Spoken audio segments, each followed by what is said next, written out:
आप सभी का आज की इस क्लास में स्वागत है। आज हम सीखेंगे प्रश्नावली 3.3 का 10वां प्रश्न। इस वीडियो को पूरा देखने के बाद आपको ये कैसी लगी वीडियो के कमेंट बॉक्स में ज़रूर बताइए। अधिक से अधिक विद्यार्थियों तक इसे पहुंचाने के लिए शेयर कीजिए और हमसे जुड़े रहने के लिए इस चैनल को सब्सक्राइब कर बेल आइकन को ज़रूर प्रेस कीजिए। प्रश्नावली 3.3 का हम करेंगे 10वां प्रश्न। तो 10वां प्रश्न जो संबंधित है वो समलंब से संबंधित है। तो पहले हम आपको बताते हैं कि समलंब चतुर्भुज क्या होता है। तो देखो, एक ऐसा चतुर्भुज होता है, समलंब हम क्या कहते हैं, एक ऐसा चतुर्भुज जिसकी सम्मुख भुजाओं का एक युग्म समांतर हो।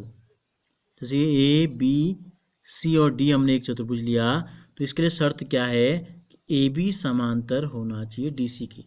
सम्मुख भुजाएं कितनी है, ए बी के सामने डी सी है और ए डी के सामने बी सी भुजा है। तो ये देखो, ये दोनों क्या हैं, जब हम इन दोनों भुजाओं को आगे बढ़ाएंगे तो ये दोनों आपस में कहीं ना कहीं कट जाएंगे। ऐसे आगे आएंगे तो देखो ये दोनों आगे जा रही हैं तो यहाँ कट जा रही हैं। तो समांतर भुजाएं क्या रेखाएं क्या होती हैं, ऐसी रेखाएं जो कभी भी आगे और पीछे बढ़ाए जाने पर कभी भी नहीं कटती हैं। क्यों? क्योंकि इन दोनों के बीच की दूरी हमेशा क्या रहती है, बराबर रहती है। तो समलंब चतुर्भुज एक ऐसा चतुर्भुज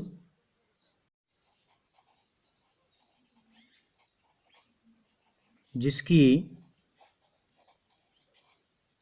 सम्मुख भुजाओं का एक युग्म समांतर हो। सम्मुख भुजाओं का एक युग्म क्या हो, समांतर हो। तो ये कहलाता है आपका समलंब चतुर्भुज। क्या कहलाता है, यहां हमने लिखी है हेडिंग समलंब। अब हम देखते हैं जो प्रश्न आपको दिया गया है। तो 10वां प्रश्न है, बताइए कैसे यह आकृति एक समलंब है और इसकी कौन सी दो भुजाएं समांतर हैं। तो ये आकृति आपको दी गई है, के एल एम एन आपको दिखाई दे रहा है। एक चतुर्भुज है और इसके दो कोण दिए गए हैं, कोण एल 80 अंश, कोण एम 100 अंश। तो आपको ये बताना है कि ये जो चतुर्भुज है क्या ये समलंब है, कैसे यह आकृति समलंब है। तो यानी कि ये समलंब है, पहले से ही तय है, लेकिन कैसे है ये हमको बताना है। तो देखो क्या होता है, आपने कक्षा 7 में समांतर रेखाओं के गुण पढ़े हैं। क्या होते हैं, देखो मैं आपको बताता हूँ, रिवीजन हो जाएगा आपका। ये दो समांतर रेखाएं होती हैं। दो समांतर रेखाओं को यदि एक तिर्यक रेखा काटती है तो इस प्रकार बनने वाले अंतः कोण, तिर्यक रेखा के एक ही ओर के अंतः कोणों का योगफल होता है 180। दो समकोण होता है। क्या होता था, जब दो समांतर रेखाओं को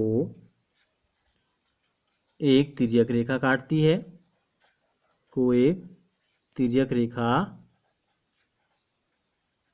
काटती है, तो तिर्यक रेखा के एक ही ओर के कोण, तिर्यक रेखा के एक ही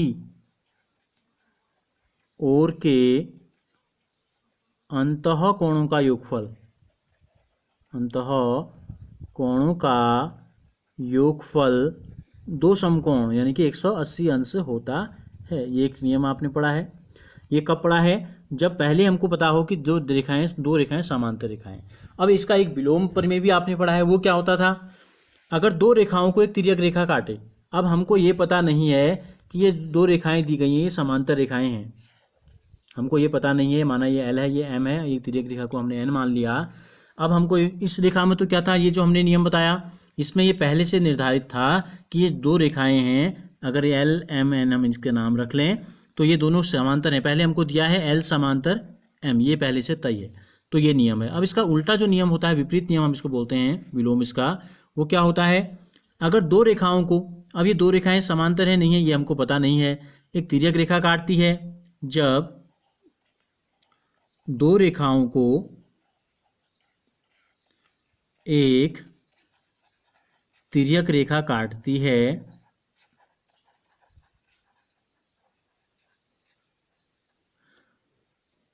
तब यदि तिर्यक रेखा के एक ही ओर के अंतः कोण, तिर्यक रेखा के एक ही ओर के अंतः कोणों का योगफल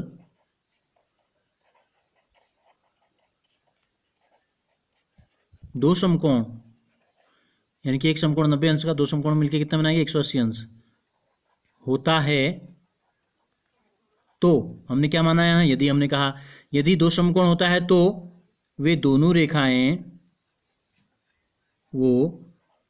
रेखाएं समांतर होती हैं। क्या होती हैं? समांतर होती है। ये नियम है इसका, पहले वाले का विलोम नियम है।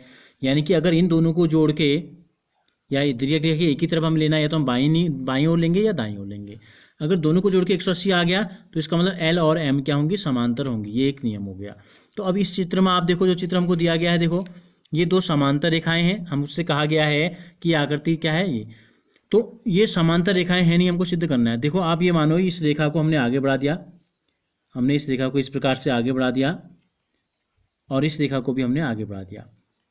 तो यदि देखो ये रेखा एन एम जो है, एक दो रेखाएं हैं, एक एन एम और एक के एल, और ये एल एम जो आपको दिखाई दे रही है एक तिर्यक रेखा है। और इस तिर्यक रेखा के एक ही ओर के अंतःकोण बोलते हैं समांतर रेखाओं के जो मध्य के अंदर की ओर होते हैं, जो दोनों के अंदर की ओर। ये 100 है, ये 80 है, तो दोनों को जोड़ेंगे इसी प्रकार इस नियम के आधार पे। कोण एम और कोण एल, चूंकि कोण एम धन कोण एल बराबर कितना आ रहा है? देखो 100 धन 80, 100 में 80 जोड़ेंगे कितना आएगा? 180 अंश आ गया। इसलिए इस नियम के आधार पर, इसलिए नियम 2, मैं इसको बोल रहा हूँ यहाँ पर अभी नियम 2 कह दे रहा हूँ। हमने दूसरे नंबर में आपको बताया था, पहले नंबर में हमने इसको बताया था, पहला नंबर और दूसरा नियम। दूसरी नियम 2 के आधार पर कौन सी दो रेखाएं समांतर हैं ये भी आपको बताना है। तो एक ये के एल और एक एन एम, तो हम लिख देंगे एन एम समांतर के एल। हमसे क्या पूछा था? हमसे पूछा था कैसे यह आकृति समलंब है। क्यों है समलंब? क्योंकि इन दोनों को जोड़ के 180 अंश आ रहा है, और इस नियम के आधार पर दो रेखाओं को जब एक तिर्यक रेखा काटती है और अगर इनके एक ही ओर के अंतःकोणों का योगफल 2 समकोण आ गया, इसलिए यह क्या है? समांतर भुजाएं हैं। समांतर भुजाएं हैं, सम्मुख भुजाएं, तो क्या हो गया? यह एक समलंब हो गया।